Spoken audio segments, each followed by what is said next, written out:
আমাৰ পাকঘৰলৈ নতুন এটা ৰেচিপিৰ সৈতে মই স্বাগতম জনাইছোঁ। এয়া মই শেৱালি ফুলৰ পাত লৈছোঁ, ভালদৰে ধুই লৈছোঁ। শেৱালি ফুলৰ পাতকেইটা মই আজি বেচনেৰে ভাজিম। এয়া 3 চামুচ বেচন ল'লোঁ।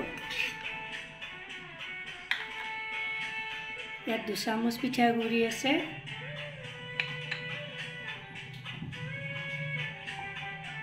সোৱাদ অনুযায়ী নিমখ, হালধি পাউডাৰ,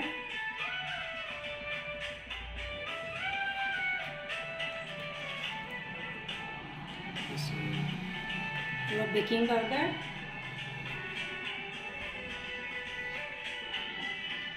অলপ জিৰা আৰু ধনিয়া পাউডাৰ,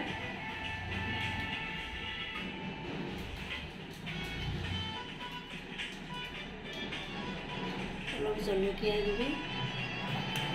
এতিয়া এইখিনি মই ভালদৰে পানীৰে সৈতে পেষ্ট বনাই ল'ম।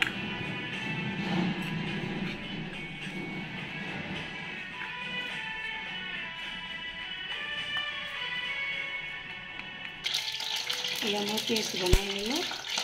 এতিয়া মই ইয়াত লগাই ল'ম। শেৱালি ফুলৰ পাতে ভালদৰে লগাই লৈ মই ৰিফাইনত ভাজি ল'ম। ভালদৰে লগাই ল'ব।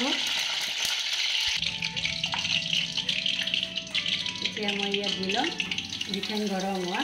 ইয়াত দি দিলোঁ। কম জুইত ভাজি ল'ম, মচমচীয়া কৰি ভাজিম। আপোনালোকে বাৰু এনেদৰে খাইছেনে? খোৱা নাই যদি এবাৰ খাই চাবচোন। ল'ৰা ছোৱালীবোৰে তিতা সাধাৰণতে নাখায়, এনেদৰে ভাজি দিলে তেওঁলোকেও খাই ভাল পাব। এটা সুন্দৰ ৰেচিপি।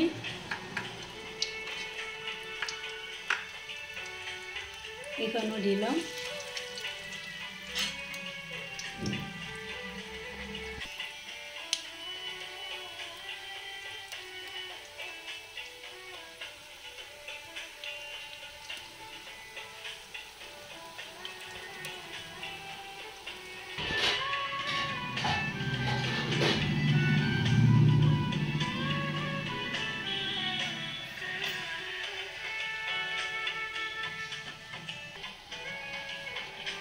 এতিয়া মোৰ এইকেইটা হৈ গ'ল, ধুনীয়া হৈছে, মচমচীয়া হৈছে। মই এতিয়া উঠাই ল'ম।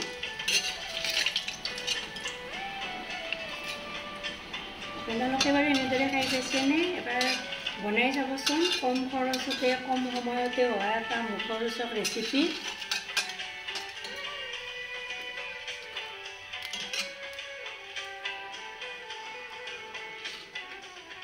এয়া হৈ গ'ল।